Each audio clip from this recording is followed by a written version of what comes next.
इस कक्षा में आपका स्वागत है। आइए हम आज कार्य और ऊर्जा पाठ में प्रश्नों का उत्तर करें। सबसे पहले हम आते हैं इन टेक्स्ट क्वेश्चन में, पेज नंबर 164 क्वेश्चन नंबर 1। इसमें कहता है किसी वस्तु पर 7 न्यूटन का बल लगता है। मान लीजिए बल की दिशा में विस्थापन 8 मीटर है, उसका चित्र दिया हुआ है। मान लीजिए वस्तु के विस्थापन के समय लगातार वस्तु पर बल लगता रहता है। इस स्थिति में किया गया कार्य कितना होगा। देखिए हम लोगों ने बनाया, यहाँ बल F है 7 न्यूटन और वस्तु का विस्थापन S है 8 मीटर। तो हम जानते हैं कार्य W होता है F इंटू S। तो यहाँ F का मान बैठा दिए 7 न्यूटन और S का मान बैठा दिए 8 मीटर। दोनों मिलकर हो जाएगा जूल कार्य में, तो हो गया 7 8 जा 56 जूल। अब आइए पेज नंबर 165 क्वेश्चन नंबर 1।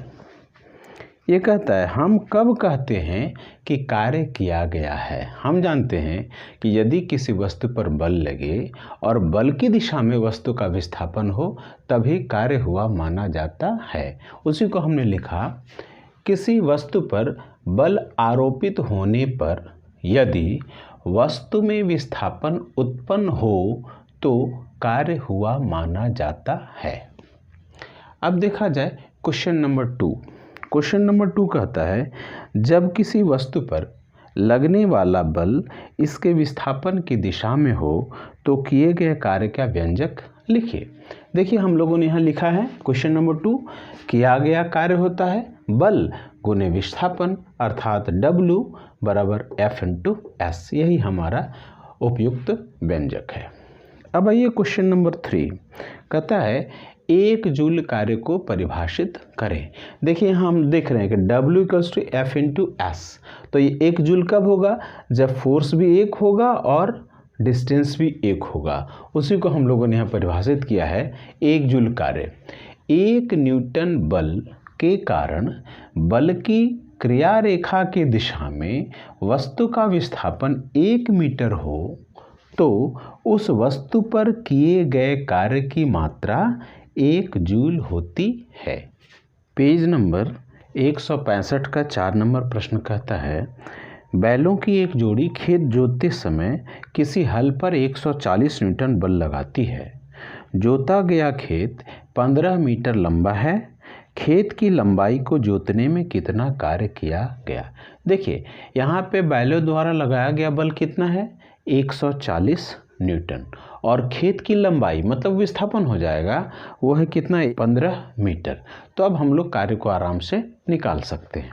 तो देखिए हम लोगों ने लिखा यहाँ बल F बराबर हो गया 140 न्यूटन, विस्थापन S बराबर हो गया 15 मीटर। तो किया गया कार्य क्या होगा, W F इंटू S। ये हो गया 140 गुने 15 जूल हो जाएगा जो कार्य का मात्रक है। तो इसको गुना करेंगे तो 15 0 0, 15 चौका 60 के 0, हाथ में 6, अब 15 6 के 2100 जूल। तो हम लोग लिख दिए अतः खेत की लंबाई को जोतने में 2100 जूल कार्य किया गया। अब आइए पेज नंबर 169 का क्वेश्चन नंबर 1। इसके अनुसार किसी वस्तु की गतिज ऊर्जा क्या होती है। वस्तु की गतिज ऊर्जा के लिए व्यंजक लिखिए। आइए हम लोग जानते हैं गतिज ऊर्जा क्या है भाई, किसी वस्तु में उसकी गति के कारण निहित कार्य करने की क्षमता को उसकी गतिज ऊर्जा कहते हैं। आप जानते हैं गतिज ऊर्जा का व्यंजक क्या होता है। गतिज ऊर्जा को हम लोग E के से डिनोट करते हैं। तो E के बराबर हाफ mv², जहां m हो गया वस्तु का द्रव्यमान और v हो गया वस्तु की गति। पेज नंबर 169 का क्वेश्चन नंबर 3 कहता है 5 मीटर प्रति सेकेंड के वेग से गतिशील किसी m द्रव्यमान की वस्तु की गतिज ऊर्जा 25 जूल है। यदि इसके वेग को दोगुना कर दिया जाए तो इसकी गतिज ऊर्जा कितनी हो जाएगी। फिर कहता है यदि इसके वेग को 3 गुना कर दिया जाए तो इसकी गतिज ऊर्जा कितनी हो जाएगी। देखिए यहाँ सबसे पहले हम लोग लिखे हैं कि गतिज ऊर्जा कितनी दी हुई है, उसको ई के से डिनोट की है 25 जूल, और वस्तु का वेग है 5 मीटर प्रति सेकंड, और वस्तु का द्रव्यमान एम से हम लोग डिनोट करते हैं, वह एम ही दिया गया है। अब हम लोग इस सूत्र को लगाएं कि गतिज ऊर्जा ई के बराबर होता है हाफ एम वी स्क्वायर। इससे हम लोग वस्तु का द्रव्यमान निकाल लेते हैं। इसके लिए हम लोग लिखे ई के दिया है 25 हमने लिखा, ये हाफ एम और वी स्क्वायर मतलब ये हमारा 5 का स्क्वायर हो गया, तो हो गया 25 बराबर ये हो गया 5 पचे 25 m का m बटे 2। अब m निकालना है तो होगा 25 गुने 2 बटा में 25, ये वो 25 गुने 2 बटा 25, तो 25 कैंसिल हो गया, m हो गया 2 kg, अर्थात वस्तु का द्रव्यमान कितना है भाई 2 kg। अब देखिए हम लोग कहता वेग को दोगुना कर दे, तो हम लोगों ने लिखा वेग को दोगुना करने पर मान लीजिए वो नया वेग हो जाएगा v1, तो वह जो नया वेग होगा वो 2v के बराबर होगा, मतलब पहले के वेग का 2 गुना, तो 2 गुने 5 मीटर प्रति सेकंड, ये हो गया 10 मीटर प्रति सेकंड। अब हम लोग फार्मूला लगा दें, ई के1 मान लीजिए यह जो ऊर्जा होगी उसको के1 मान लेते, ई के1 तो हो गया हाफ एम v1 का स्क्वायर, ये v1 निकाले हम लोग 10 मीटर प्रति सेकंड, तो हो गया 1/2 इंटू 2 और यहाँ 10 गुने 10 जूल हो जाएगा। तो देखिए 2 कैंसिल हो गया, तो 10 में 10 से गुना के 100 जूल हो गया। फिर अगला प्रश्न कहता है वेग को 3 गुना कर दें, तो हम लोगों ने लिखा वेग को 3 गुना करने पर वेग उसको मान लीजिए v2 मान लेते हैं नया वेग, तो ये हो जाएगा 3 इंटू v, ये आया 15 मीटर प्रति सेकंड।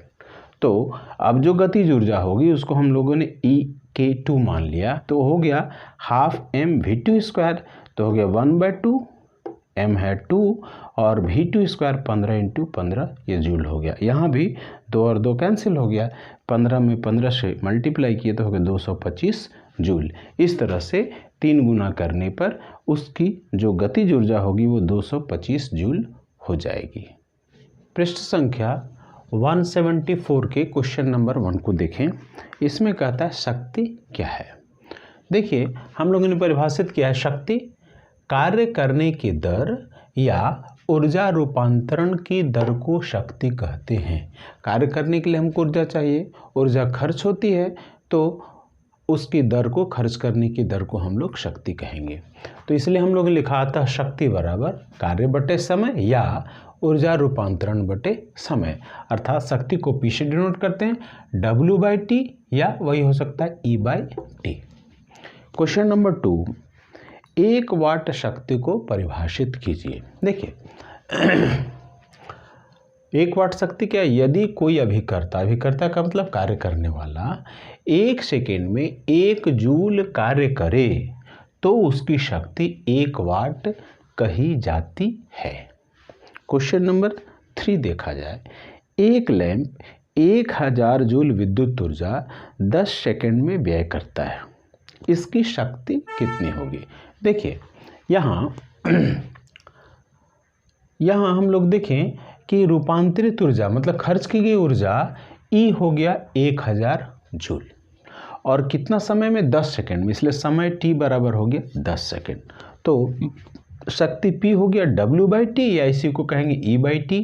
तो E है हमारा 1000 जूल और बटा में 10 सेकेंड, तो ये शक्ति वाट में हो जाएगी, वाट हो गई, 0 कैंसिल हो गया, तो P = 100 वाट, मतलब जो वह लैंप है उसकी शक्ति है 100 वाट।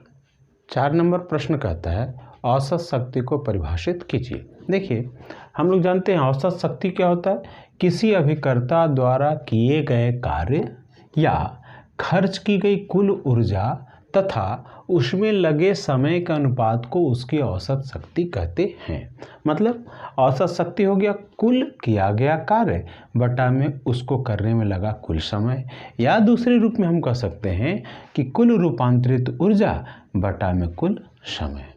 इस प्रकार से हम लोगों ने इस चैप्टर का पूरा इन टेक्स्ट क्वेश्चन समाप्त किया और चैप्टर एंड क्वेश्चंस फिर हम लोग अगले एपिसोड में करेंगे। तब तक के लिए आपका धन्यवाद।